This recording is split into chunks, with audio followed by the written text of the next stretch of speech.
we'll start. Professor Jolowicz, in our first interview, we covered your childhood and memories of your parents. You reached the stage where you completed your first degree at Cambridge and practiced as a lawyer in the early 50s. Before moving on, I wonder if we could return to a few points from the first interview. Do you have any reflections, either your own or second-hand from your father, of David Dauber, who began at Cambridge, moved to Aberdeen, Regius Professor, and ended up at the University of California? Well, yes, indeed, I have very strong recollections. And I've even got sitting on there that book, his reflections. His reflections, yes. Right.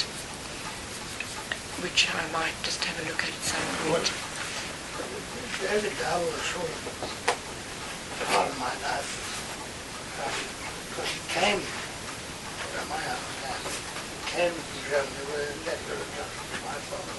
Right. That's it. Oh, thank you. Interesting. Right. So this is a recent publication? Very recently. So, I mean, Professor Jolowicz, did you obviously you met him several times? Oh, yes. Any memories that stand out particularly? Well, he was a very lively scholar, at one time a very orthodox Jew, and then that went and that really broke up his marriage, I think. It's not for me to say that. When he became Regius Professor, following my father in Oxford, his wife couldn't bear the restrictions of these. She said, I want to go out Friday nights. You probably know enough. No, I don't. Friday night is the incoming of the Sabbath. Oh, I see. And family gathers for the evening meal. Right, of course. And she didn't like that, being tied down. Right, how sad. So then he eventually went to the States. But he was a very interesting man, I think. Yes, certainly. And he was immensely scholarly, not only in Roman law, but in New Testament theology. I've heard that he was very charismatic. Yes, he somehow... You can get quite a lot out of that. I don't suppose the library's got it. They probably haven't woken up to that. No, but we'll see if we acquire it, actually, because this looks extremely interesting. Thank you for drawing my attention to this. But yes, certainly I knew David Dauber because of the close connection with my father. Yes. I was never a serious Roman lawyer. I got rid of it quickly. Yes. Before I came up, actually. Yes, you forged your own way. Well, I had a long, I don't know whether, I had quite a longish period when I came out of the army before I came up in 1948. And I was demobilized in, I think it was February or March. And I'd spent that period before coming up to Cambridge in October basically doing the Roman law bar final requirements. Under my father, I went to his lectures in London. Did I not say this last time? Yes, very interesting. So you were actually in his class? Well, he was better than that. I mean, I went to his lectures. It was this weird experience. Some people didn't know who I was, and many people did. I had my supervisions at home. Right. And I took the bar exam. You could take these in bits at that time. You could take. I sat the papers for the Roman law in the bar examination before I came up, and I got shot at it as it was. So I didn't the Roman law here at all. I see. Because I had this 2-year degree. Right.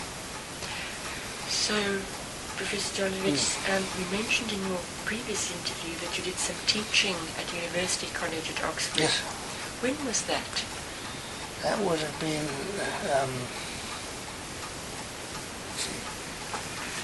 51, I think.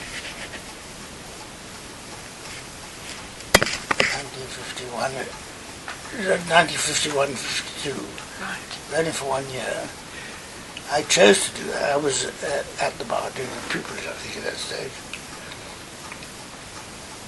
And it seemed to me I wanted to do some weekend teaching. And at that point, it appeared to be entirely obvious that I should go where my home was. Because my father, by then Professor at Oxford, and we had a home just outside Oxford, so I used to go back for that 1 year. And then I found that I was elected to Fellowship of Trinity, the Junior Research Fellowships. And then I decided that I wouldn't do. I would go to come and teach at Trinity and become a fellow. Do you remember any particular colleagues from that time at Oxford? Norman Marsh, who was the law tutor at UNIV, and who gave me that first job. And I said, I got to know quite well. I knew, because of this family connection, I knew an awful lot of people. Must have been a happy time. Well, in many ways, of course, yes.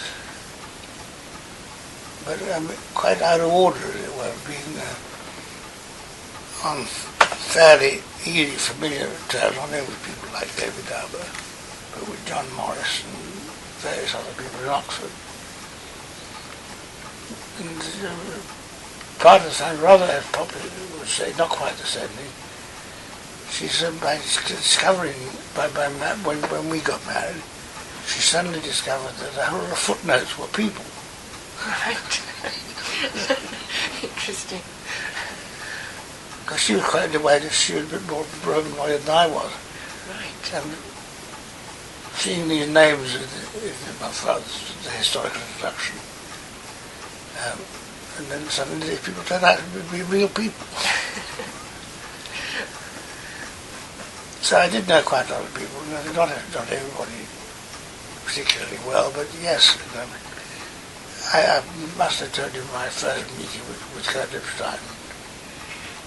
When he came to your father's house in London? Yes. Yes. And which was, the beginning of a very long relationship. In fact, well, yesterday would have been the anniversary of his 100th birthday. Yeah. Oh, yes. Yes. Thank you, Professor Jolowicz. We come now to the most substantial part of your career, from 1955 to 1993, nearly 40 years. First at Cambridge, you became an assistant lecturer in 1955, a lecturer in 1959, reader 1972, and then from 1976 to 93, you were a professor of comparative law. Yeah. So I wonder if we could now go through this period in your life, and we could talk about various aspects, starting first of all with your own progress. Perhaps you could recount how your career developed as you progressed up the academic ladder from an assistant lecturer to a professor.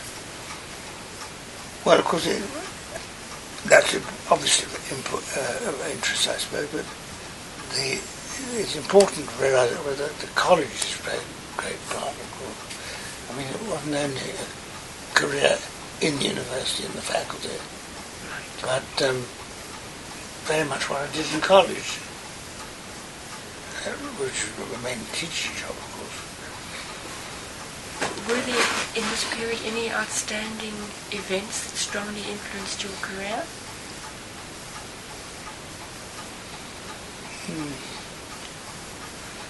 Well, yes, I suppose.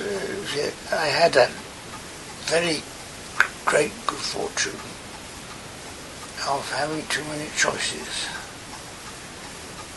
as to whether I stayed at the bar or took the opportunities of coming back here, which which were more or less laid down on a platform by Professor Hampson.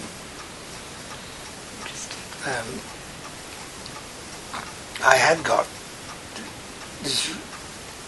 this good fortune to get a prize fellowship at Trinity. And this happened because I was in that middle group, people after the war who were not particularly old, but had done 4 years away. Because I was 22 when I came up, which was put me down as one of the youngest people around. And I decided, after doing a 2-year try-pass as a so-called veteran, that I wanted to do something more serious than exams. And I didn't want to do the LOB as it was, because I didn't want to do any more exams. It was spouting. And I went to see Jack Hampson, whom I owe more than anybody else, I think, in taking care of me. I'm going outside. Okay.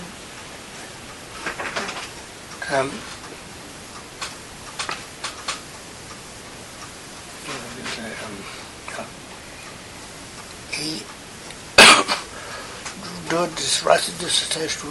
We have this prize fellowship competition in the college,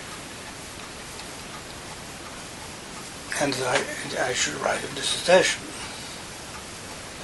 which I did. And I don't know whether this is for the record, but Jack Hampson was a very remarkable man in many ways.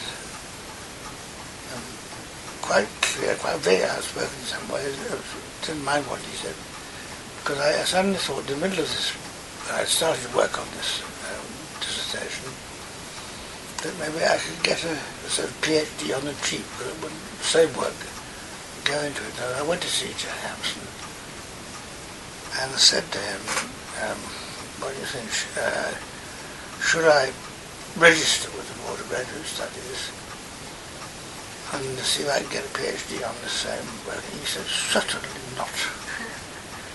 No gentleman takes a PhD. That's for scientists and foreigners. So I don't have a PhD. Interesting.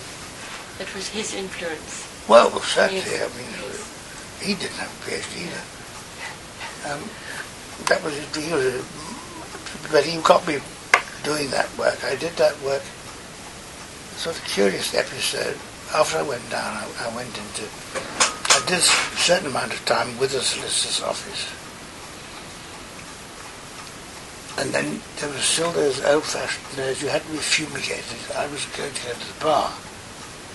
And see, you had to have a period after leaving the solicitor's office. You'd be the pupil or something. You had to be away from the solicitor for a substantial period of time before you were called. Otherwise you were contaminated by these awful people's solicitors. And then so I did the bar examination, and I wrote the dissertation. It was successful. And that really made me think. Otherwise I've always been tested for the bar. It never occurred to me to be an academic. But somehow or other I found I could do this thing called law. And that is how your research and your teaching evolved, if you like. Well, yes, that would be, of course, the research, the subject of research was people were chosen for it much narrower. History of the vicarious liability in master and servant. And I submitted it and was elected. And then I started teaching in Trinity. I still was doing it from London, coming up at weekends, and then I went to triangular weekends. It would come up from London to Cambridge, teach on a Friday evening, teach on Friday evening and Saturday morning. Saturday, middle of the day, I would go off to Oxford, where I would go home And on Sunday evening I went back to London, so I had a triangular existence. So you would drive? Yes. But it must have been quite tiring, actually. Well, and I was healthy and I was young. Quite an interesting life, actually. Professor Jolowicz, sorry, you were going to say. Yeah. I mean, when you look back, do you have any do you wonder ever about roads that perhaps weren't taken? Well, of course I do. I even now occasionally wonder what would have happened to me if I had taken the other road, the bar. Yes. Whether I would have been Lord High everything else, as I say, or just starved to death. Yes. And I just never know the answer to that, because it wasn't an easy question, because I hadn't really got... I was at heart, in some ways, a practitioner. I went on doing a bit of practice quite long, and then it all sort of came back in a rather different form towards the end of my active career. Right. And I started... I found myself being, to some extent, in demand, rather more complex and expensive matters. And I also learnt the extraordinary differences in the amount of money you earn if you're a successful barrister. Right. And as an academic, I did actually before I was in Silver, I did a case, and I, more or less for amusement, I tried to tot up approximately how many hours I did on this particular case. And I reckoned that it was the amount of work, it was straight over a much longer period, was about the same as 6 weeks of full-time employment. And I earned, over that notional 6 weeks, I earned more than my annual salary. So, what was your involvement in this particular, on this occasion? Well, I was my main. I did a bit. I did advocacy office, but that particular case, I was brought in as junior counsel because I was not still then. To assist the donkey work, research work, and having some ideas, I suppose, and working together in a substantial team, but quite a big case about foreign taxation and so on. So were you involved, have you been involved over the years in many cases? Well, at the beginning, when I was either A, at the bar, and B, hanging along after I came back there, it was very difficult to be sure what I wanted to do, because I was accursed, I think is the right word, with some sort of a conscience. And I was born in upon it as a person purporting to practice at the bar. I could not say to a sister, no, I'm afraid I can't go to court on Tuesday because I've got a lecture. You can't do that, nor could you do it the other way around. It wasn't fair to undergraduates. No, I'm terribly sorry I can't lecture next week because I've got to be in court. You can't play them. And so it fizzled out except for paperwork. Occasionally, periodically asked to do an opinion on something or other. But then, much later, I got involved in some quite big cases. And this is my boast. I'm rather pleased with it. That I can tell my grandchildren that I have on 2 occasions addressed the House of Lords as a barrister. And those occasions, Professor Jolowicz, were? Well, 2 cases. 2 cases. 2 cases. Yeah. And which cases were they? One was called White and Jones about the potential liability of solicitors.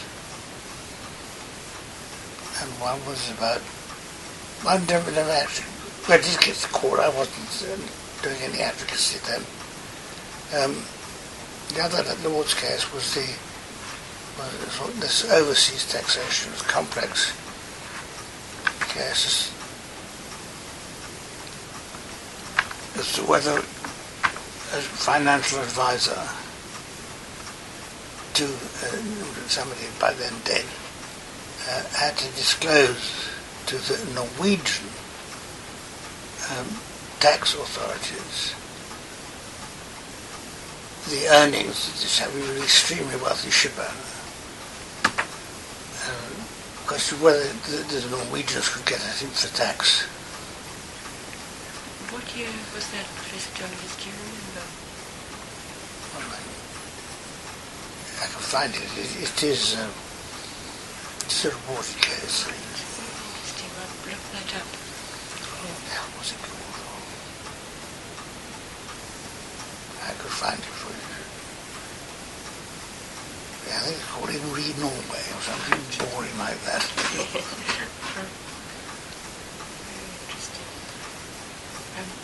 Professor Jolowicz, it might be the time now to talk about your colleagues during this long period of your academic activity. And I thought we might split this into three sections.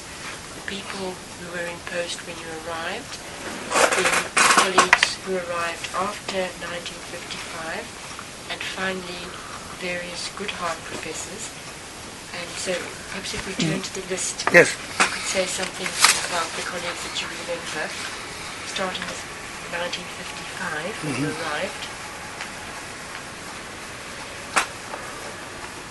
Well, yes, well, Bill Wedderburn, I knew he was more or less exact contemporary, a little older than me.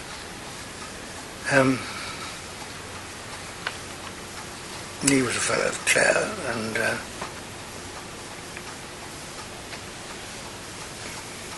he used to entertain on Friday evenings, and I went to his house quite a lot on Friday evenings, though we disagreed vehemently on matters political. Oh, he's very left. Were you very late? No. Yeah, he was. Yes. Right. Do you remember any specific points? Well, not particularly, except it was they were rather left-wing evenings, and I think I remember somebody else there said, I don't think I've ever met a Conservative. So I said, well, meet me. And it was very bright. He's still going, and he's was out, of course.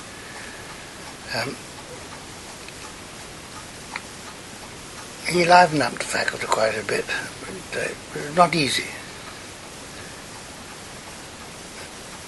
Well, he was much senior to me, out of reach. I knew him.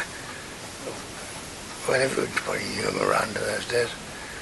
And he knew my father, of course, because this continuous thing all the time.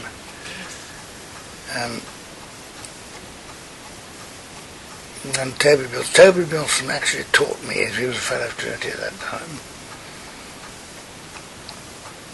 and supervised me in the English legal system paper, which was mainly historical. And Radzi, he claimed to know my father. He was sort of midway, because he's younger than my father, a good deal older than me, and was well known. And I did occasionally go around to his house at his invitation. We had him here.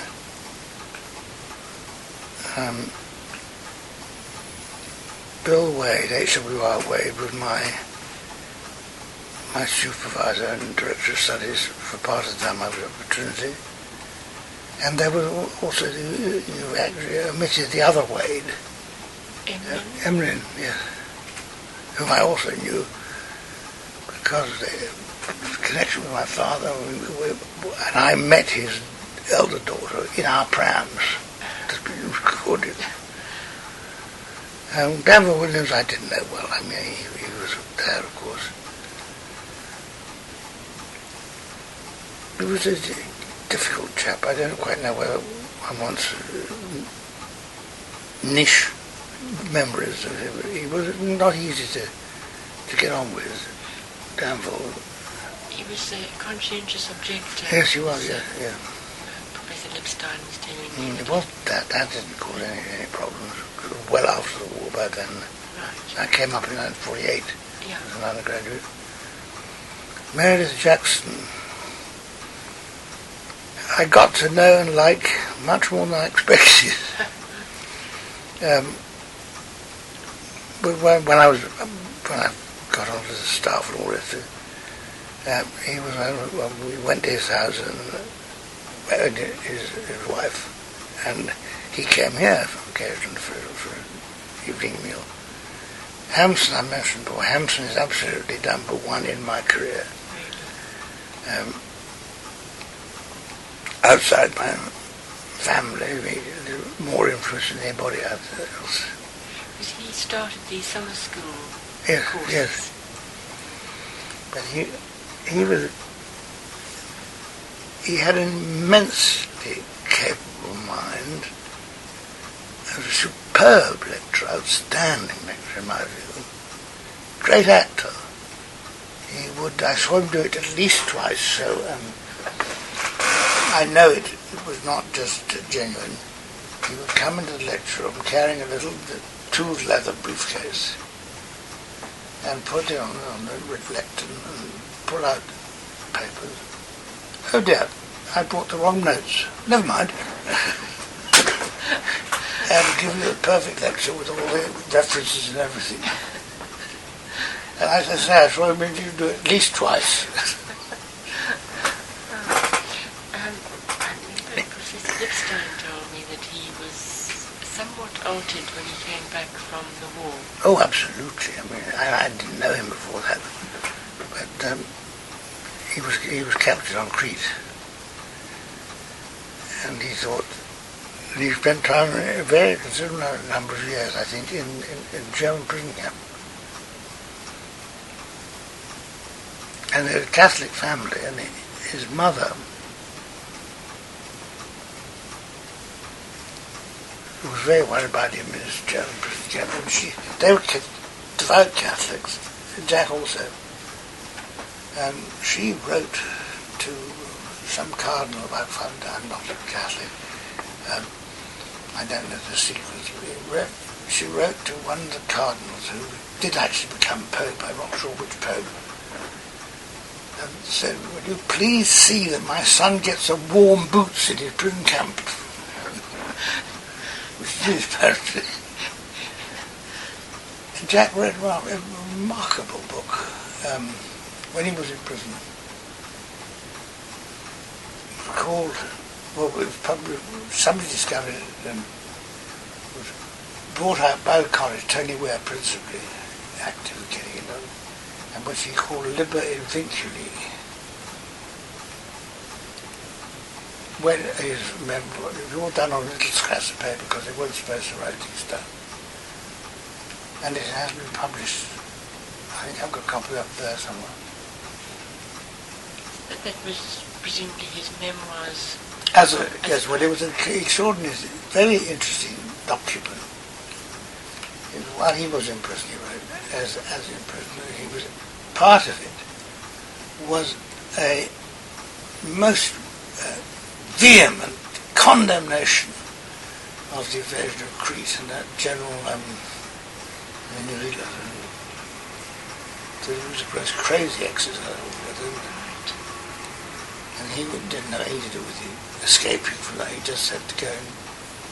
He was older than most people, but he did speak Greek. That's the way he got into the. He spoke modern Greek because he was born in. I've forgotten the name of the island. Greek island just off the coast of Turkey. And he had a Greek nanny, so I think the first language he spoke was Greek. Interesting background. And he had very strong views. He was an absolute caricature of an Englishman. His mother was French, and she was recorded to he said, "My son Jack, he speaks French, like an Englishman." His French was very fluent, and an abominable accent. But he did a tremendous amount for me. He pushed me to this prize fellowship. and so I saw to it that I got a job. They lived in Cranmer Road, didn't they? Yes, number 7 Cranmer Road. Which is next to the present Lauterbach Centre, I think. This was part of it now. Part of it, in fact, yes. But he was one I really owe more than anybody else. And Whaley Tooker I hardly knew. I didn't have much to do with it. Patrick Duff I knew because he was he's in the same business as my father. Yes. They were always around. One could put him down. An extra name could be Harry Holland. Because again, with his father, he was slightly senior to my father here at Trinity. And was such a character, everybody knew him, and everybody had their own stories about Harry Holland. Very much his own person. Absolutely, yes. And Guttridge, Guttridge was really, I didn't know him. My father insisted, before I came up actually, he said, I'm going to take you to a lecture by Guttridge. You won't understand anything, but you should at least have attended a lecture by Guttridge. It was a public lecture in King's London, I think. And it was very much a conflict of laws problem about the enforcement of maintenance agreements and things across frontiers. I can't remember a thing about it. Well, I don't know anything. I hardly knew what marriage was. I hadn't started law at all, really.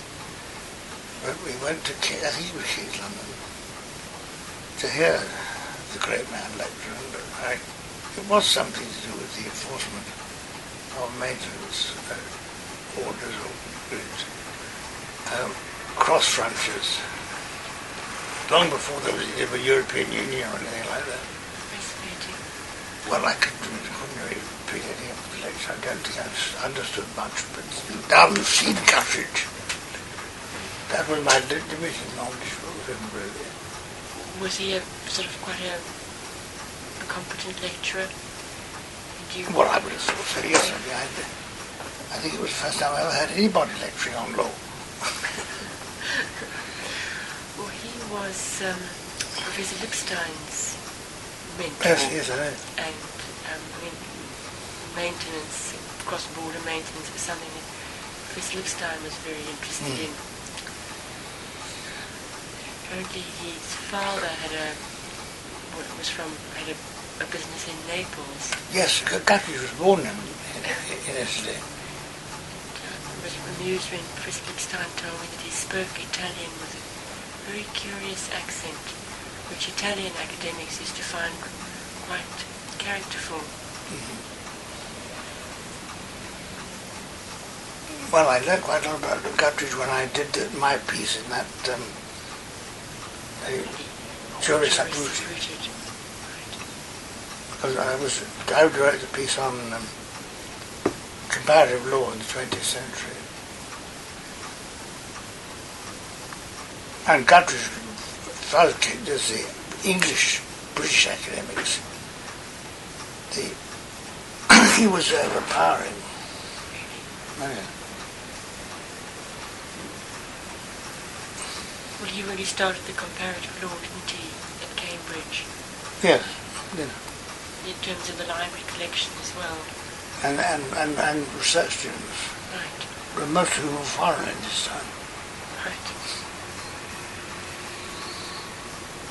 So, perhaps that brings us then to the period after 1955. Well, that's a very difficult sort of thing to do. I don't quite sure. I didn't know everybody on this very well, but to a very large extent, there's a list of people I had friends. Right. Len Seeley I knew well. Derek Barrington knew much less well, because I'm not an international. Gareth became a very close friend. Higgins I didn't know at all well. Colin Turpin slightly. Tony where I taught. I've been a close friend ever since. Pollack I knew slightly, not terribly well. John Hopkins, yes, junior to me. John Collier, don't think I know that.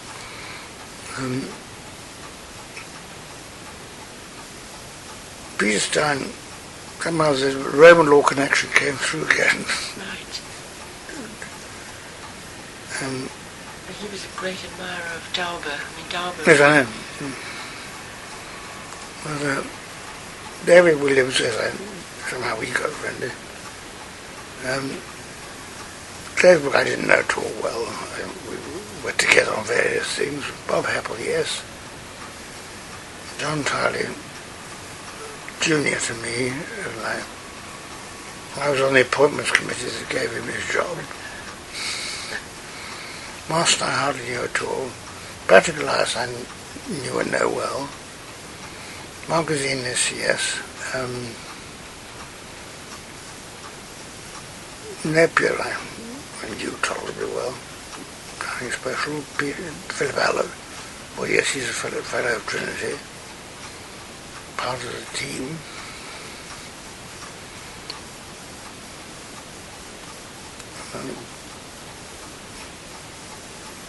Greenwood and Vaughan Lowe, I presumably mean, now in Oxford. And John Smith was visiting. He wasn't on the staff, really. It was Nottingham? Right.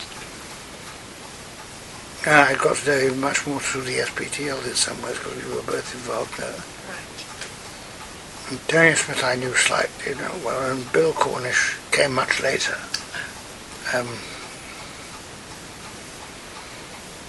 Professor Jolowicz, any of the Goodhart professors? Yes.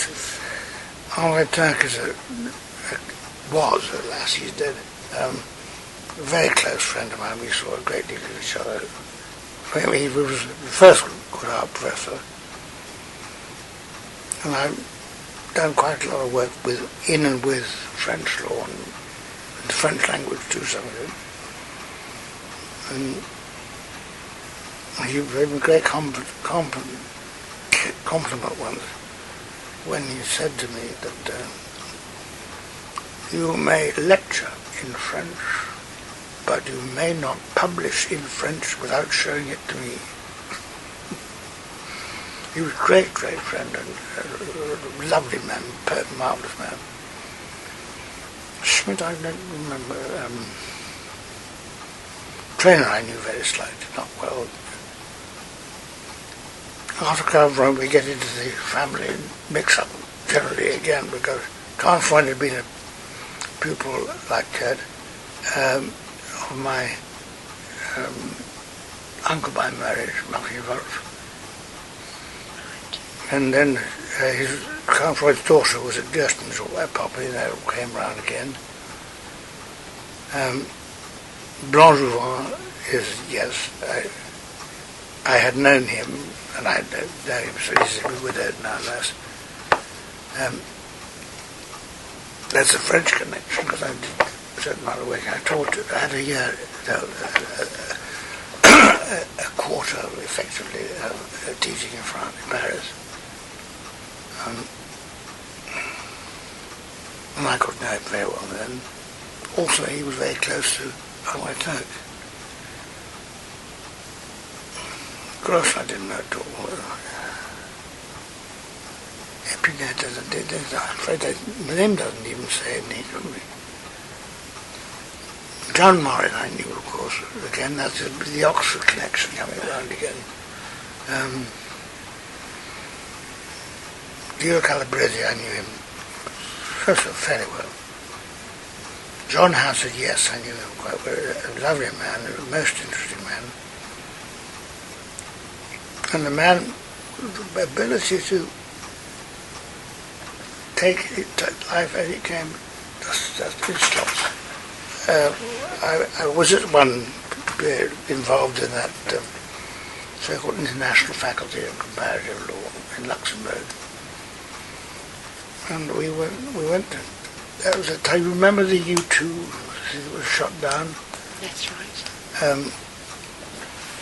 Well, we that was all going on when I was in Luxembourg that occasion. And we fixed a few of us, I can't remember how many, not very many, all agreed to go out to lunch together. John hasn't been one of them. And then we went to lunch, he was relaxed, he was talking about this, that and the other. And absolutely anything. And then he looked at his watch and said, well, yeah, I'm sorry, I've got to go now because I've got to go to the Russian embassy to see if I've got a visa. Because if I have, I'm leaving this afternoon to be an observer at the trial of the pilot of his aeroplane. Taking a plane to Moscow this afternoon. I'm chewing my nose. I don't know whether I'm in Moscow or not in half an hour's time. That's a lovely story. He was so calm. He was absolutely gifted in that way. I'd love to have it, because I get nervous about certain things. Lovely. No. He did go to Moscow this afternoon. Got his visa. Yeah. But he was a very remarkable chap. You know, of course, he was Soviet law was this great thing. And much later, no, it wasn't later, it was before, when there was this conference in Chicago on the rule of law, and the Russians were there, and I don't know how they got away with it, actually, because the leader of the Russian delegation to this conference found that his own interpreter supplied by the state was very bad. And so he got John Hazard to do all the translation from Russian into English. He was held in that kind of respect even by the Soviets. Very interesting.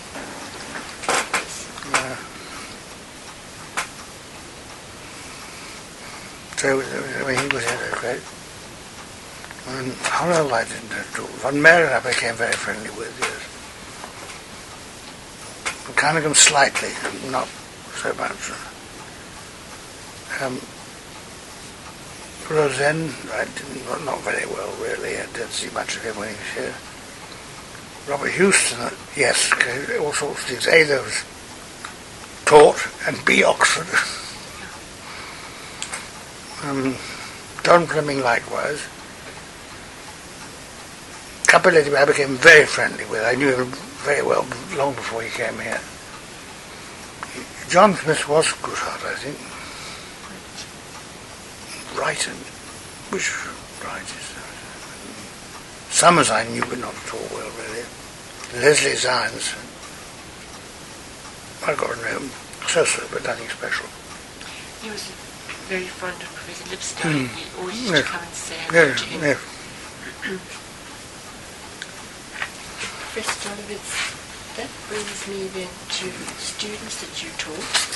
And I wonder if you could recollect any notable students that over the years, you've obviously taught many students, done your courses.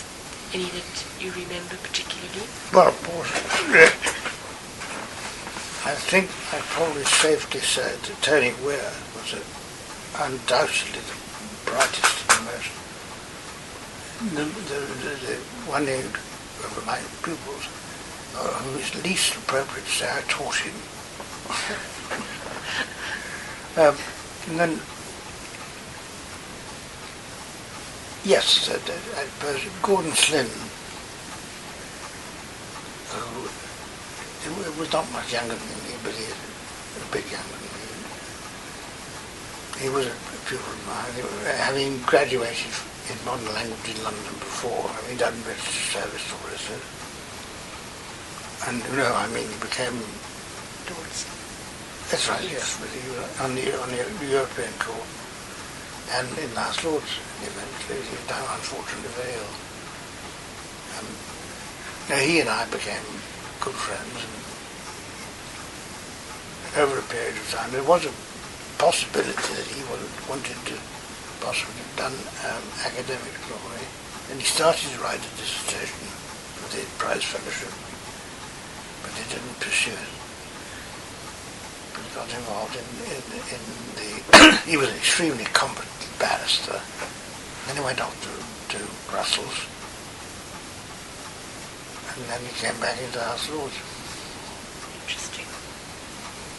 And the other one was, I suppose, was a formidable supervision class with William Goodhart, Lord Goodhart. And he and Gordon Slint were in the same class. And they were quite noticeable. You could see Gordon Slint's handwriting was almost illegible because it was so small. Very interesting. But William Goodhart, his essay writing was really, he got very short sentences, and just got a statement, reference to a case, and reading between the lines, you could see the intellectual arrogance of the man. Why am I being bothered with this elementary stuff? I suppose those are two most... well, I had two others who got to the House of Lords, Robert Walker and Richard Scott. Lord Walker and Lord Scott. Right. Well, actually, we've created a section on the Goodhart professorship, and there is a section on the original Lord Goodhart in the Eminent Scholars Archive. I was in touch with the son. He sent me some lovely photographs. Which, there's three sons. I was just wondering when you spoke now, the son who became a conservative... Philip. That's right, yes. Yes, now you've jogged my memory. And, there were three sons, that's Philip. Right. Who went into Parliament. Right, that was the one. And then there's William, who's the second one, who's now a Liberal Democrat peer. Right. And the third one is Charles Goodhart, an economist. Illustrious family. Yes. Yes. Also very interesting family history. Originally in the States. Oh, yes. Lehman Brothers. Everybody knows about Lehman Brothers now. Well, yes. I think the two brothers made their money in the South. The Lehman Brothers, if I remember Yeah, I don't know. Yes. Professor Jolowicz, that brings me to your appointment to the chair of comparative law. This is a major development in an academic career. Do you remember the circumstances of this? Well, there was no chair. Right. It was a personal chair. Right. Well, had rather good luck. I was getting the readership first at Clive Parry, who started that. I had hopes something of that sort might happen. But I became, when Barry was chairman of the faculty, I think, and he said to me, I want you to send me a curriculum vitae, and you're not to wonder why I want it. And that became a reader. The other thing, I must have been put forward, I was always with Barry.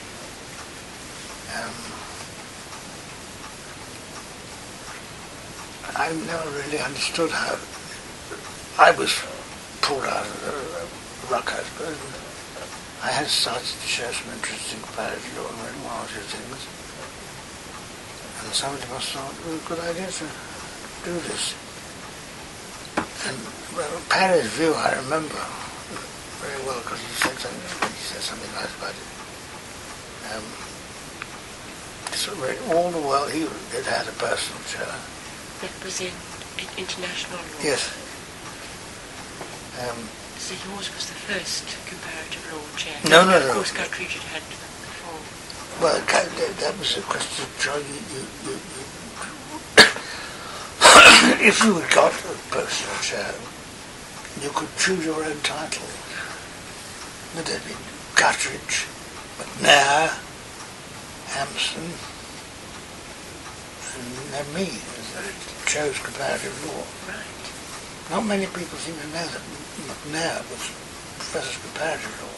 I thought he was of international law, actually. No, then he went off to Liverpool. Interesting.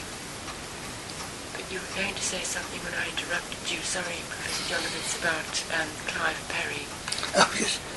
He said that this is a far better thing to get that. This was better than being elected to an established term. That's just a pat on the back by a few old friends.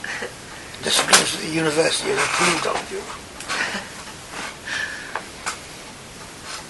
They've gone, of course, to far more personal chairs than ever were.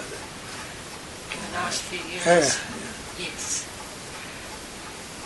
So, Professor Jolowicz, who has succeeded you in that's what I wanted to There's know. no question of succession. No, but I mean just in terms of there hasn't been an appointment since you retired in comparative law, a chair in comparative law. No.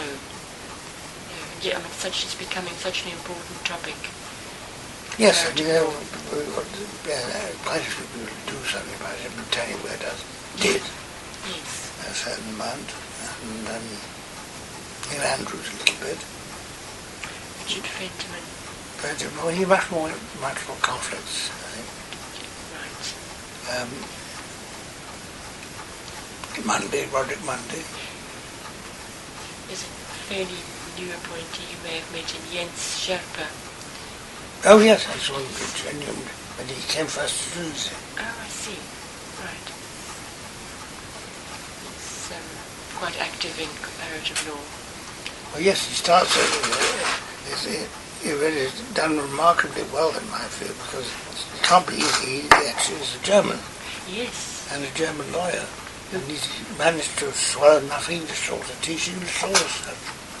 And as I understand, he actually grew up partly in Denmark. I didn't know his that. mother is Danish. Professor Jolowicz, during your time at Cambridge, you must have seen some major changes in the faculty, and I wonder whether you can say anything about things that spring to mind. For example, the massive enlargement in staff and students. Anything that stands out?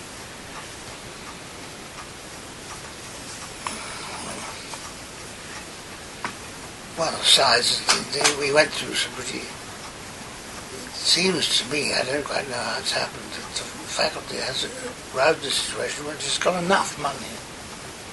But we were very far from that.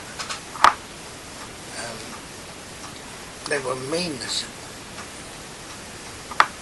I tried, when Professor Jennings was chairman, I was the secretary.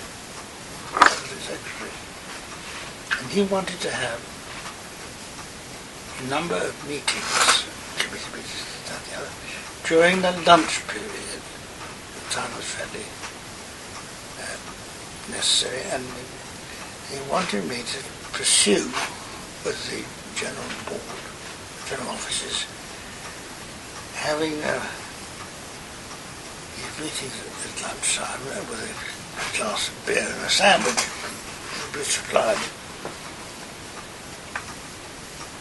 And there was absolutely no way they would do that. I went to see that, I can't remember who. And said they'd only done this sort of thing once. When others had been turned out, the Faculty of Divinity, if the faculty board went on after 5 o'clock in the afternoon, the faculty board was allowed to spend 1 penny per head. There was only a meeting to have a cup of tea. It didn't go in for that sort of thing. Right. And also when we were talking about computers, I mean that's sort of swallow up everything now. I do remember when I was trying to get something done about computers. I was secretary, and we were told that we might spend some relatively small amount of money on a computer. And I'm talking to Alec Brewers, who was like him at Trinity, and he did see the problem because he said that he had on his personal desk a computer which had cost the university supply him, because he was computer engineering and all that, several times more than the amount that we billed out for the entire faculty. And it somehow but funds seemed to come very well. I never really understood that, not even when I was chairman. Interesting. When were you chairman, Professor Jolowicz?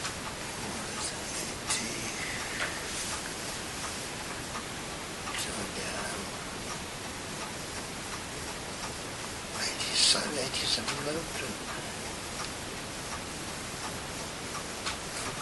from memory. Dates. I can only find it out, but I can look it up for you. Do you need it? Well, not immediately, but I would be grateful. Perhaps after the interview we could... I've got no who's who up there. Thank you. Owen, because it's not in the present who's who. I didn't see Not? it. Present. And it's also not in the reporter, unfortunately. I've been through the reporter, and it doesn't always say in the faculty who's chairman.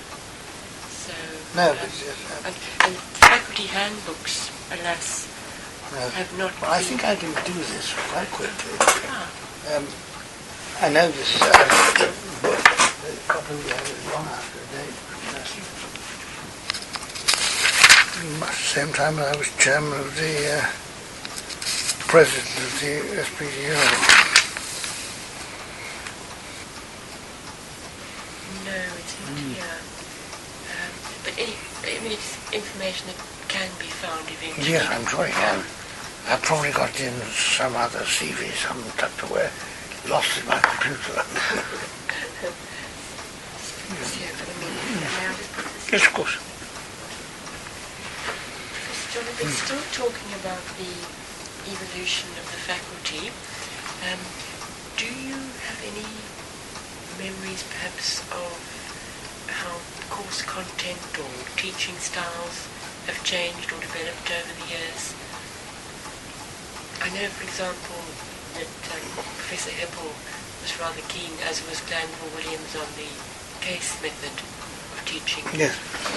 Didn't go down at all at Cambridge. No, it didn't work. I know Glanville used to try that. And I never actually approved of it.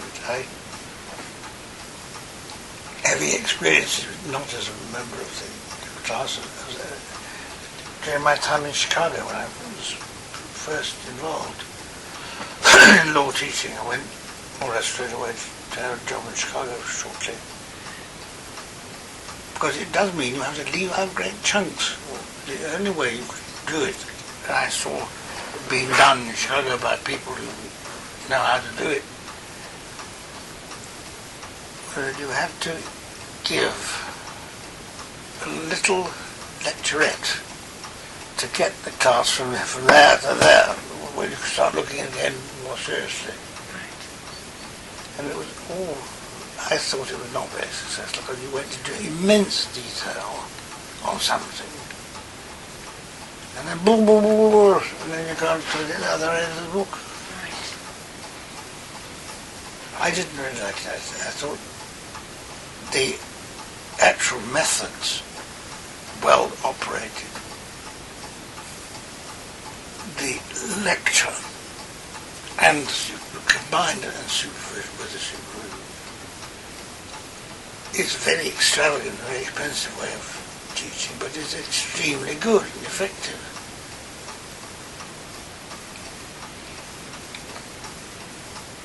And that not many places could afford to do. I taught in Chicago 57, 58, and I had to teach. And I found having at a class, quite a large class, and no opportunity except with the whole class. You could, somebody could say, you could let someone have a go out of time. It wasn't the same as doing a lecture without the backup of the supervision. But not many places can afford to do that. If we hadn't been doing it since the Middle Ages, we wouldn't be doing it now.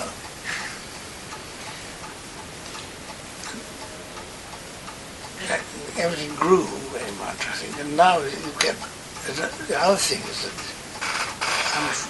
the present generation of teachers in the faculty, my impression is that they have more or less a quiet strike about reading essays.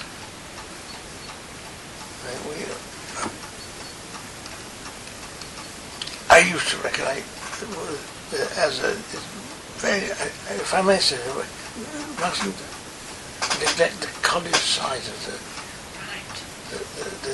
life of particularly younger normal teaching.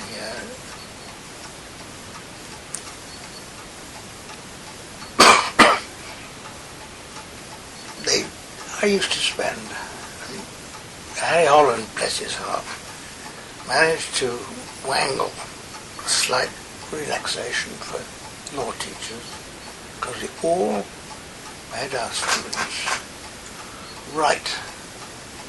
We had 5 subjects, as to say, 3 supervisions one week, 2 supervisions the next week, different subjects. And you wrote a piece in every essay or an answer problem or something like that, which then went to the supervisor who had read it, annotate it, and give it back at the beginning of the supervision.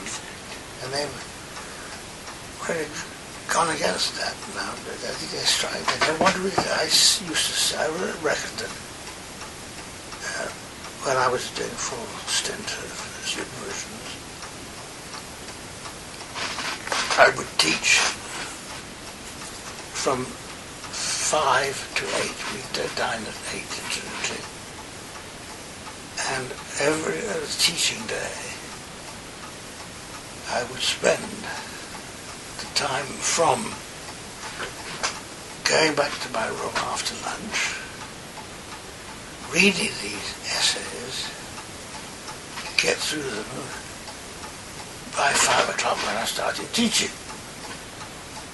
And every week, 3 days a week, I would spend the time from just after lunch to 5 o'clock reading these essays. It was not perhaps my most favourite pastime. You think you had to teach plus your research? Well, it didn't do much research. Couldn't do much research in term time at all. No, that's very interesting. But they wanted. Now they don't want to read these essays. Jack Hampson read my essay, and the annotations were important. And I think that was all true for part of it. When I did Oxford teaching with Norman Marsh, I said to him, we talked about it, and I said, look, I hope you wouldn't mind my dealing with this in the Cambridge manner, because it's the only thing I know. Do you know what would the Cambridge manner be? Matter of working in London. I would ask my students to send me their written essay every week.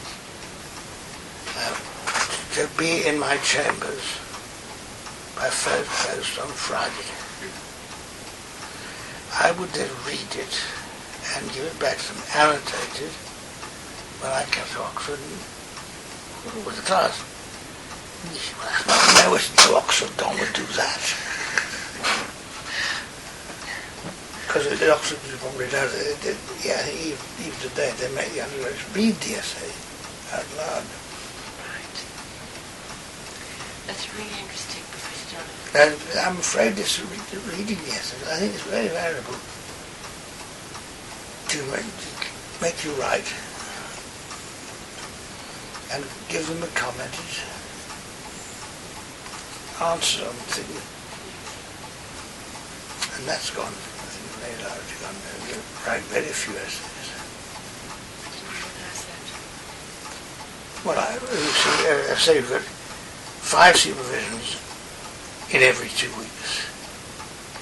That's 5 essays in every 2 weeks. Well, it's not like being put down to do that. And the supervisors don't like reading it. They don't read it. It's a chore. I reckon the whole of every afternoon on a teaching day was either preparative reading essays, and doing supervision. It's really interesting. I must say, when I think back to my law degree, I mean, the thing that stands out in my mind is writing essays and the comments I got from certain lecturers. That's the biggest change, I think. The change for the worse, in my view. But there's also pressure because publish or be damned.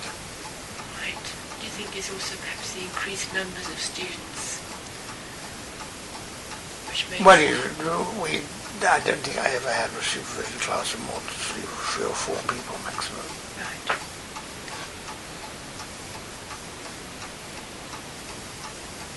Three was the idea was 3. And that, of course, produced 3 classes of 3. Yes. Produced 9 essays to be read. Right. This is quite a bit. Yeah. Yeah. Professor Jolowicz, we come into your foreign visits.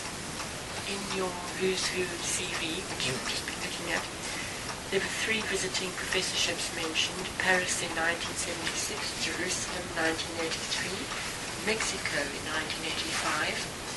And I wonder... They're not all quite the same. Paris was as a part-time French civil servant. I was what they called Professor Associé. Was a member of the staff for a short period, paid by the French state. But the Jerusalem one, that was a one-off lecture. It was quite a prestigious one.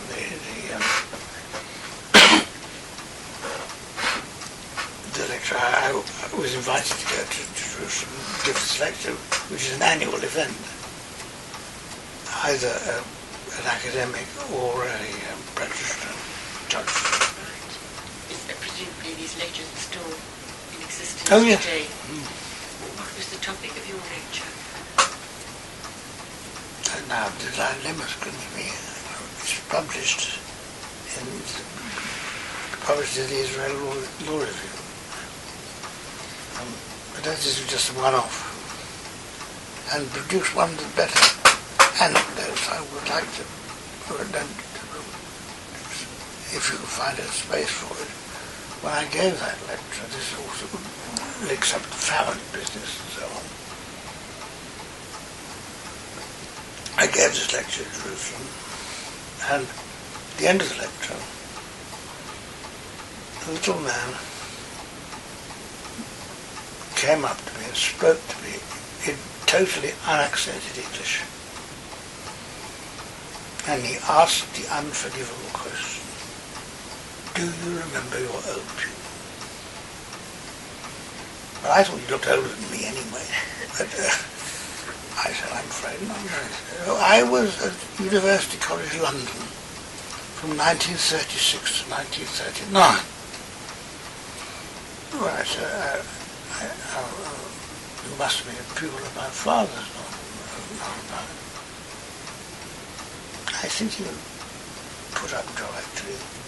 Then he said, oh, well, I came to Jerusalem to see the tree, and I found the fruit. Very well. I just say, perhaps he thought of this as a good idea and was just stunned. I came to see the tree. It was called Dilemmas of Litigation, something like that. I probably still got that on here, one of these. It wasn't mind like a sieve.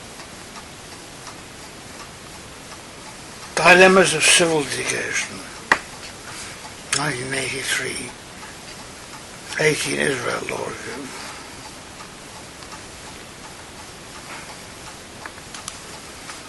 So the other thing, and then the other places that were was longer periods, and just sort of teaching courses. Paris was a full-time exercise. Did Mrs. Jolowicz go with you as well? Yes, she was running back and forth because the children and her mother was alive. So you basically were based there, you lived there? Well, we had it about there. Must have been lovely. Well, it was interesting. A lot of the time I was on my own. And various people from the family discovered that I had a flat in Paris, so they came to stay with me. It must have been very pleasant. Well, quite nice. It was a very odd, quite a totally different atmosphere from anything I'd experienced before. Because I didn't expect them to talk to people.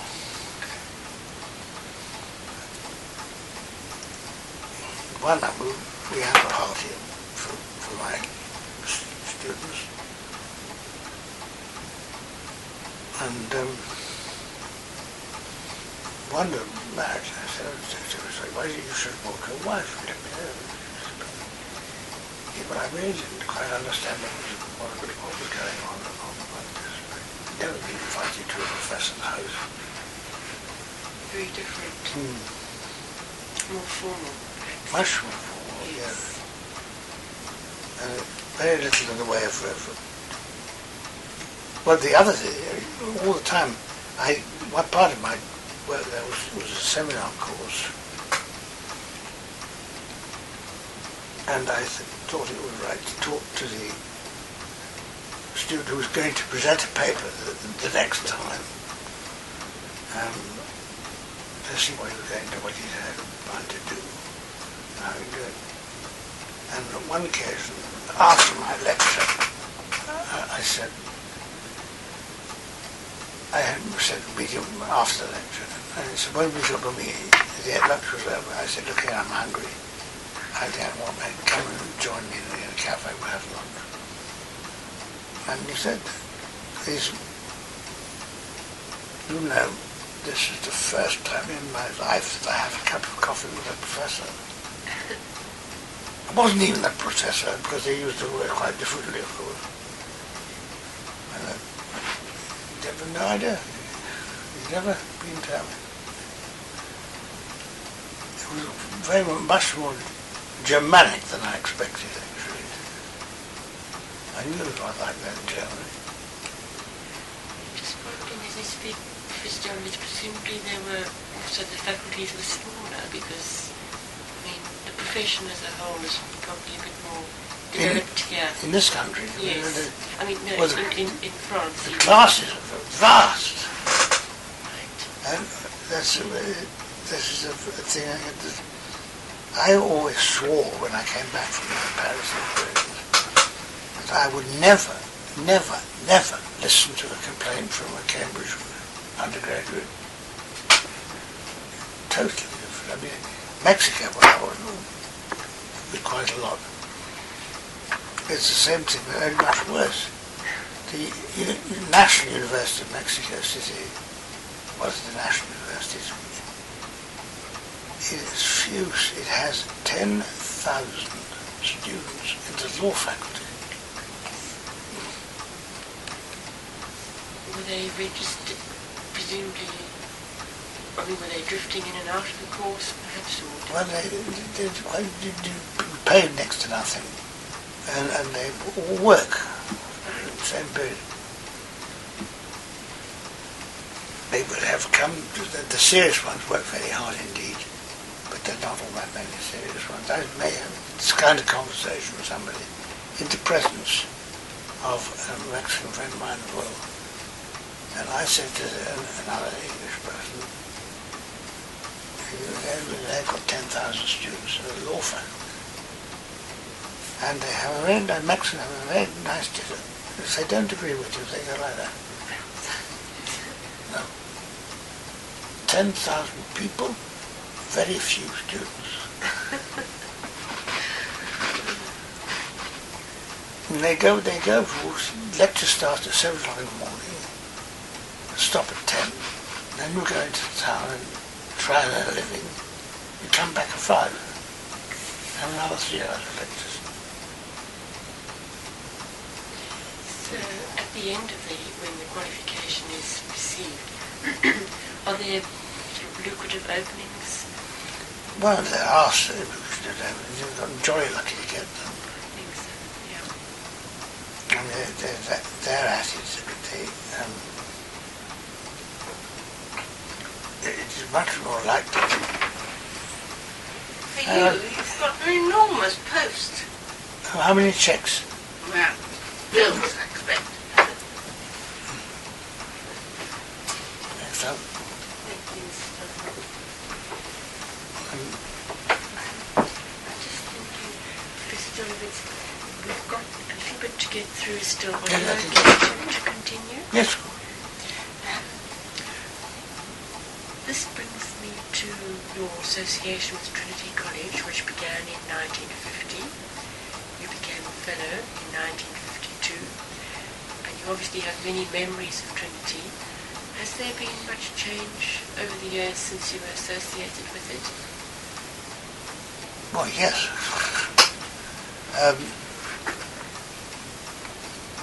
It was always intended to go there. I think I may have mentioned last time, I am an undergraduate member of the University of Oxford. I went there to the army, but when I came out of the army, I came here as was intended. My father had been here, and I don't know quite how it happened. I took it for granted I was going to come to Trinity. Because you could walk in those days, more or less, through the right influence. I've told you that story. Yes. It's shameful, but I don't really mind about it anymore. I'm thinking now of some of the stories that Mr. Dyers told me about how during the war soldiers were billeted at Trinity Hall. Is there anything that stands out in your mind about your college? Not that I understood well, I wasn't here during the war. That was when I did the Oxford bit. Yes.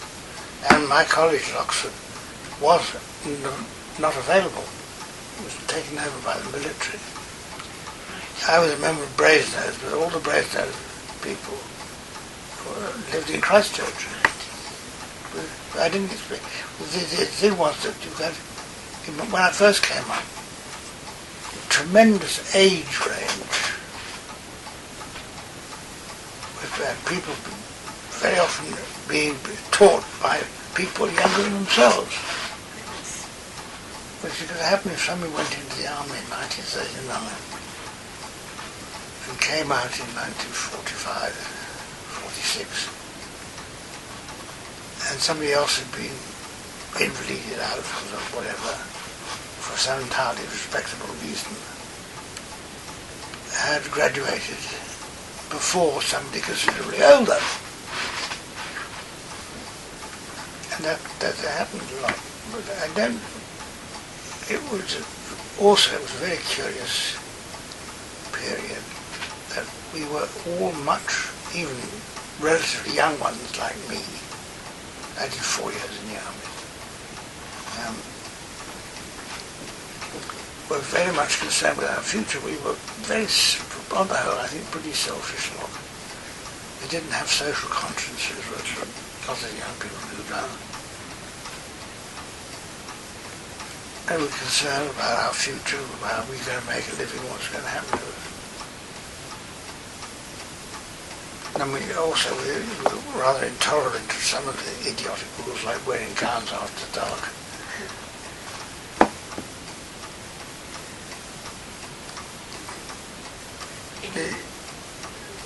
Notable personalities that stand out through your association or the Trinity? You mean my contemporaries? Yes.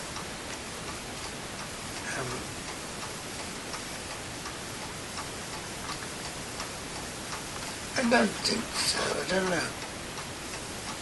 I think I may have mentioned last time I was fairly restricted in my acquaintance. I think it was a mistake, looking back, that I did 3 things: law, music and rowing. And really all of my friends and so on were either oarsmen or lawyers or musicians. That's delightful, Professor Jolowicz. Well, it was rather narrow. It was curious because it was coming out. It didn't worry me, but some people felt they were very restrictive. This was sort of college life. Well, the one thing, it was restricted in some ways with the idea, the sort of discipline ideas, but as I said, like wearing a gun. Was very much. But what was I going to say? We were rather serious lot in many ways, and sometimes it went didn't know how to handle us. People like the Vice Chancellor, Canon Raven, of course. That time, did I mention this last time? Nearly caused a real serious riot. Well, there was in November, Poppy Day, there was in fireworks, the street island, which is sort of outside the Senate House, was blown out of the ground by a high explosion on the November the 5th or whatever.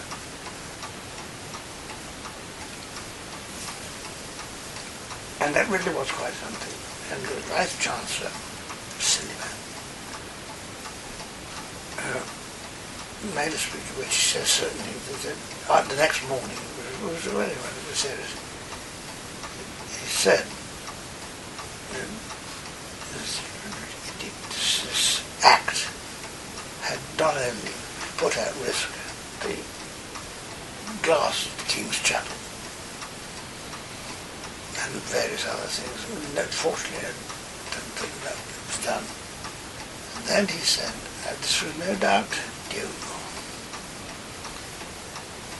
to a hooligan element of the British Army at the right.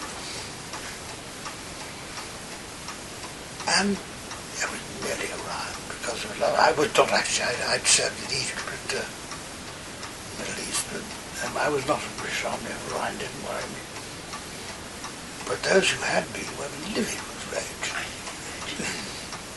And you really had to calm down. But it was a very weird setup. These people had been in the Battle of Alamein and all the rest of it.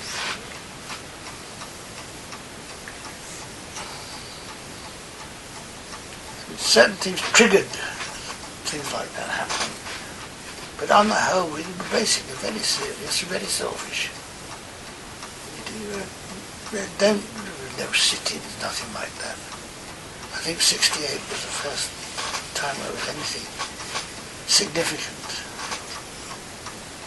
in the way of student protests. Yes. Very interesting. Because in this time we called the student sit-ins, and of course Professor Boward was the master of Queen Yes. at that stage. They had to quite a time actually. I mean, do you have any recollections of that period of student sit-ins? Well, we were fantastically lucky in Trinity. Rab Butler was the master then, and I imagine he saved an awful lot. We had no serious trouble, but in Trinity. But it was decided to have 2 meetings in the hall, which everybody who in any way claimed some connection with the college could come, discussing things that might affect the college. From the lowest bedmaker, cleaner, to the fellows. The room, the college hall, the tables were pushed back, and Rab sat. I don't know whether you ever saw him, but he was a very big and very ungainly man. And he sat at his table with the microphone like a great Buddha. And I thought it was going to be a disaster. So people would get up and make speeches proposing motions which the college authorities would then be seen not to implement, which was going to arrest them for trouble. Not a bit. During one of these meetings, a young man ran out the body of the hall and grabbed the microphone on the master's desk. Rab didn't turn a hair. I still don't know how he did it. He said, I'm afraid he had very sort of slurred speech. I'm afraid you can't do that. You see, I'm chairman of this meeting. And the young man didn't say a word, turned tail, walked stately back to his seat and sat down. Some influence, some power. And he didn't say, I said, okay, he was Barbara's man. I sat on the council with him when he was in the chair for quite a long time. He had various recipes sometimes. We used to have periodically a meeting of the college council with the student affairs committee. I mean, young men. Then you give us a recipe. You know how to manage this sort of meeting? You let them come to the council at 12 o'clock, not before. And at 1 o'clock, you take them away and give them a bloody good lunch. That's the way to keep them happy.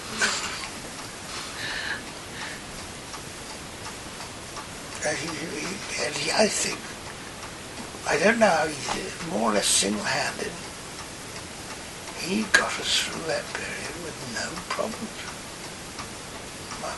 And yet he was gauche, he made the most dreadful speeches. Terribly bad speaker. And he would say the most extraordinary things. I would say that sort of period when I was away quite a lot. And he would say, oh, you must come and tell me about your trip. Well, you can do anything, go and knock on the door, go on to the master. Master, I'll come tell you about my trip. But he was a very good master. And tell him we are encapsulated in the Cambridge Review when he retired for 13 years. I think that's correct. For 13 years, we had amongst us a slippered duke, and we loved it. That was Butler. Nobly supported by his wife, who had died the other day, actually, at the age of over 100. And she was right behind him. She knew people, you know. Last time I saw her was a few months ago. She came to Cambridge for a memorial. So he came along, she was a mute, but she knew me. And when I asked about her when she was at the lodge, I was able to talk to her fairly tomorrow. I said, how do you do this? She said, I work at it, Tony. I work at it. She had a photograph of her own body and memorized it.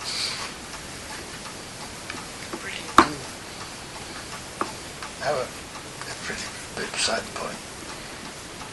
Professor Jolowicz, Trinity seemed to come through this unscathed. But what about the law faculty? I mean, were there sit-ins in the law faculty? I seem to remember there was some incident connected to the moat house. The moat house? The garden house? The garden, sorry, yes. Oh, that was a different occasion. That was to do with the Greek. Yes.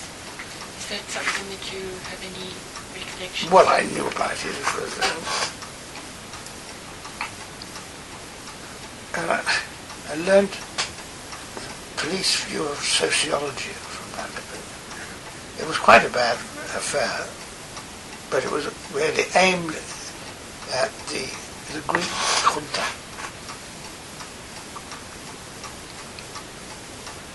They had put on a special Greek evening, I think, with special Greek dishes from menu, and that provoked a sort of riot thing. And the judge, Nelson Stevenson, who was not a very bright man, did send quite a number of people to prison.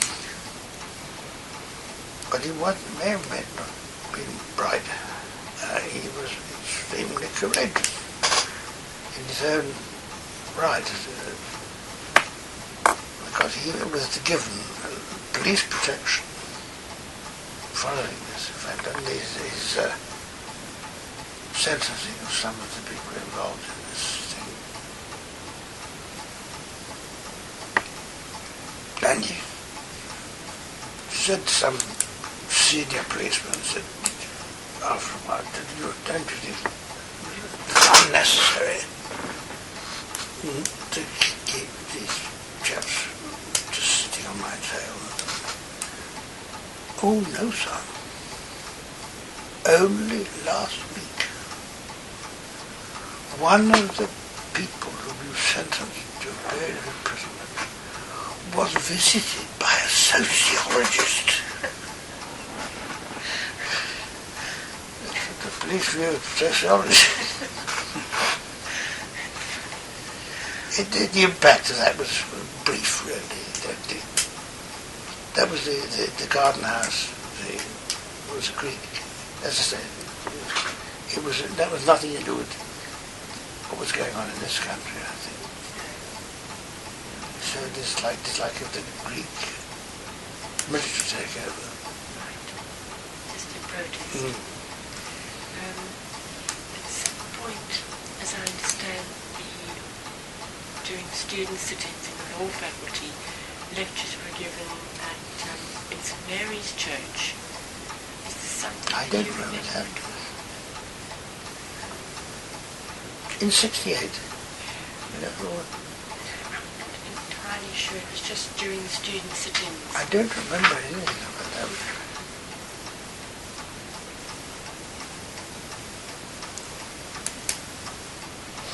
Professor Jolowicz, sorry. Apropos the new library, were you involved at all in any of the planning stages for the new facility?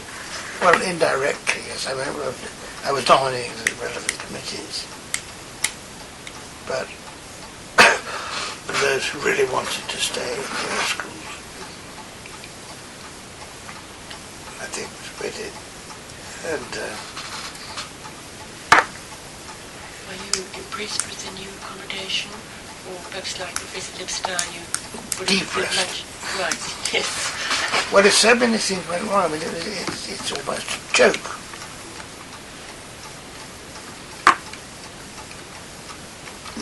number of things that stories are gradually disappearing, but Yes. things that,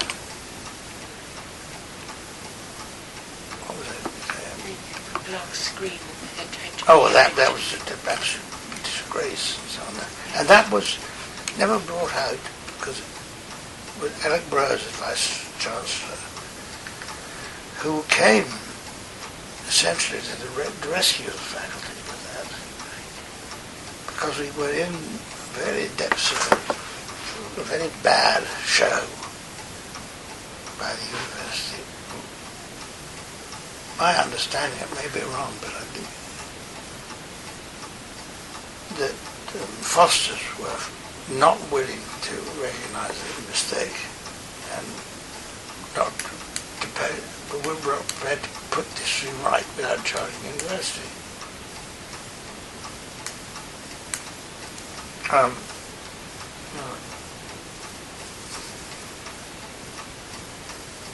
Alec took the view that we really had to do this because life was impossible, and agreed that the university would pay for that. Transferring all that.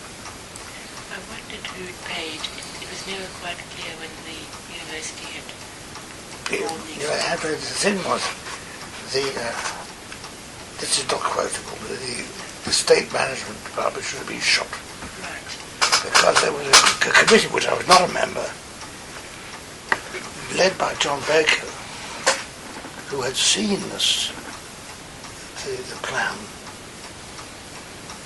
and had taken up this point as going to lead to the impossible situation with noise in the library.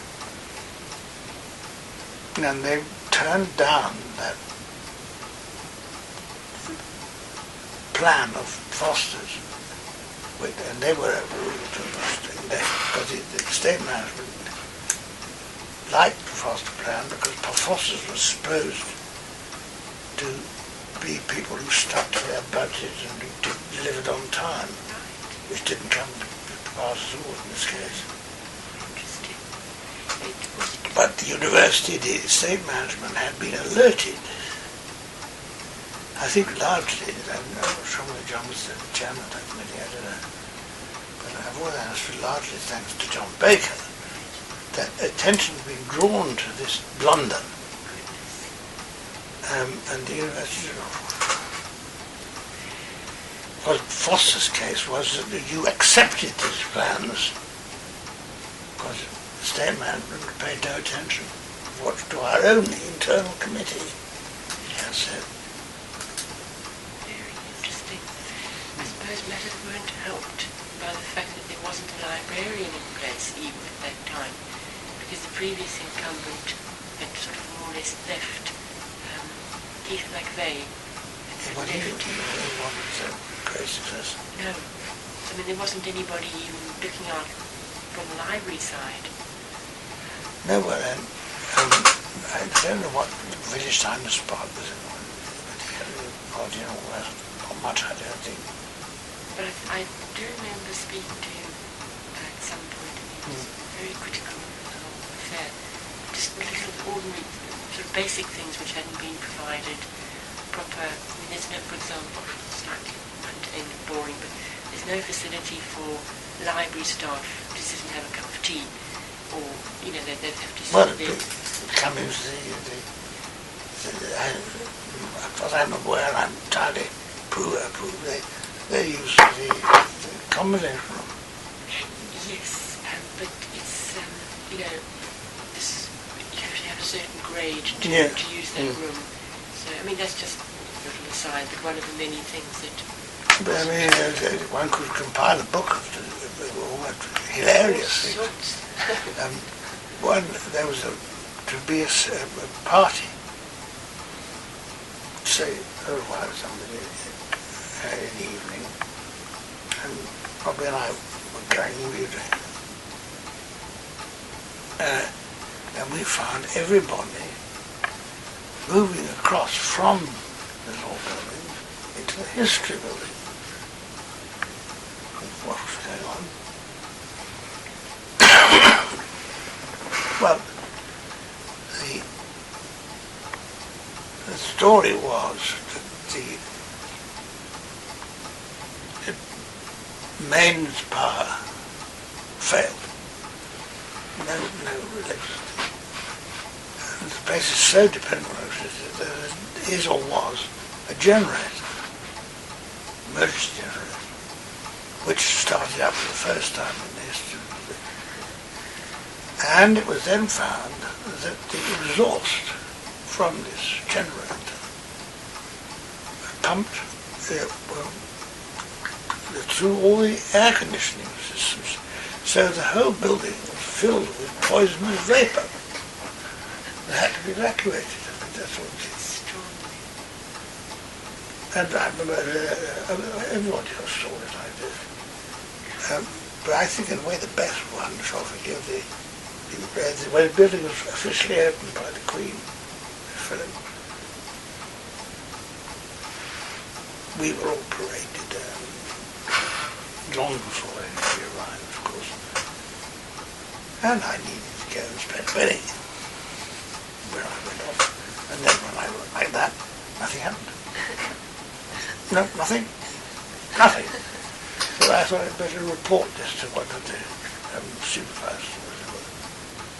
He said, yes, I know that. We've had an awful lot of trouble with this plumbing, and we don't want any floods where the Queen is here. So we've turned the water off at the mains. If anything overcome her majesty, she would have to go next door. And it was full of these, because Foster didn't obviously pay much attention to the supervision. Early days, I was working in the library, and it got dark, and all the lights came from somewhere else. It was the table I where I was. The lights didn't work on my table. So I spoke to Peter Zawada. He said, well, I'm afraid we can't do anything about that. So if we put all these lights on, the whole place would black out. The electric suppliers, left to their own devices, I suppose, had not provided sufficient amount of power to put all the lights on.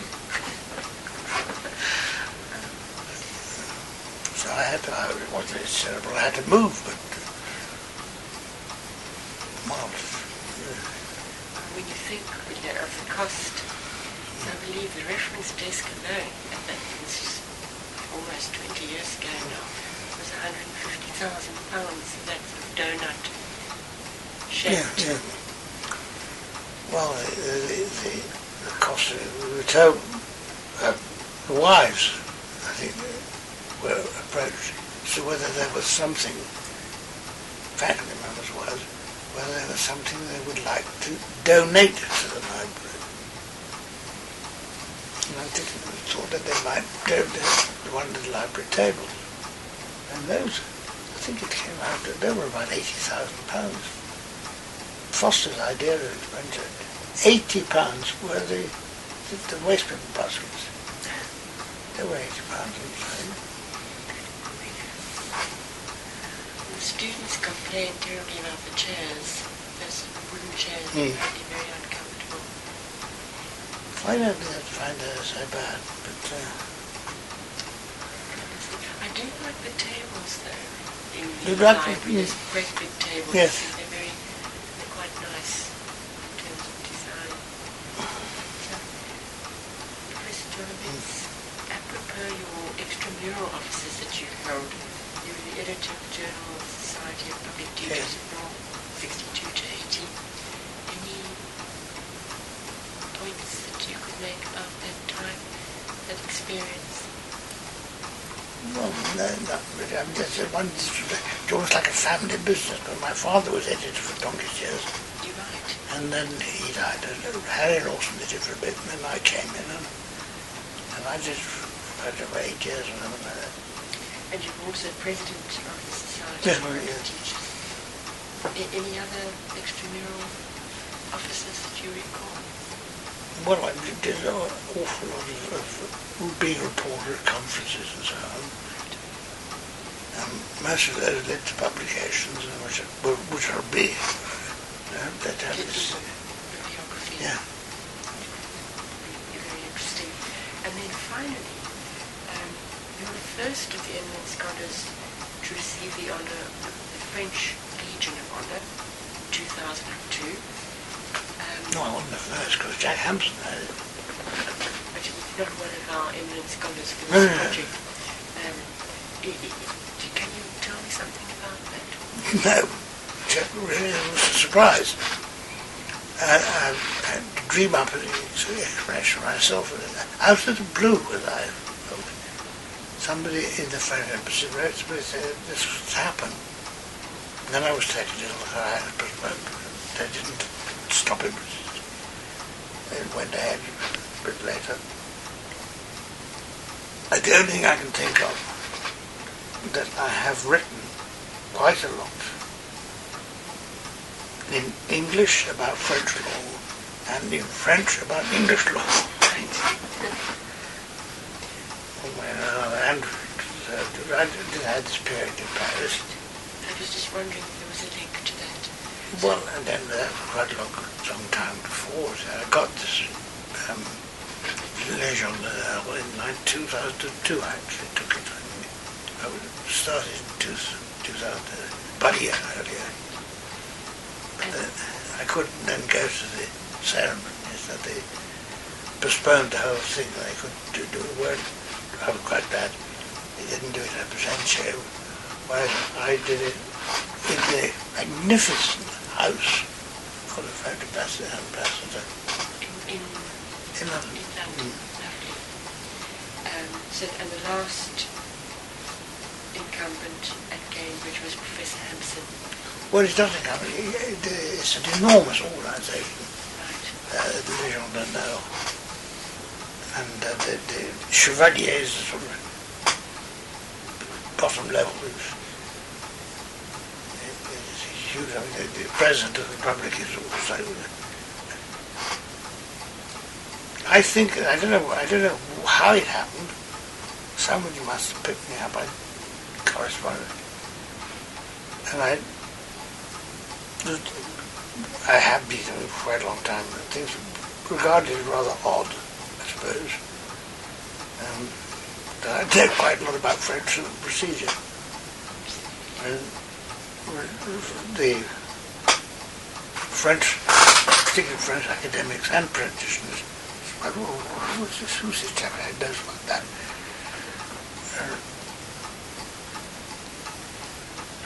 I did quite good to the Stormer thing. I don't know the various other things they're talking about extracurricular. I was served on the head of the Stormer Commission, which was Yes. I was the UK representative for a period on that. Very interesting. I didn't really got very far. We produced a number of proposals that was healthy. I never got anywhere really. Right. Well, Professor Jolowicz, all that remains now is for me to thank you very much again for an absolutely fascinating interview. And I hope that in the next time we can look at your scholarly work and perhaps we can think of a time, a suitable date. Well, I might come do that. Thank you very much. my pleasure.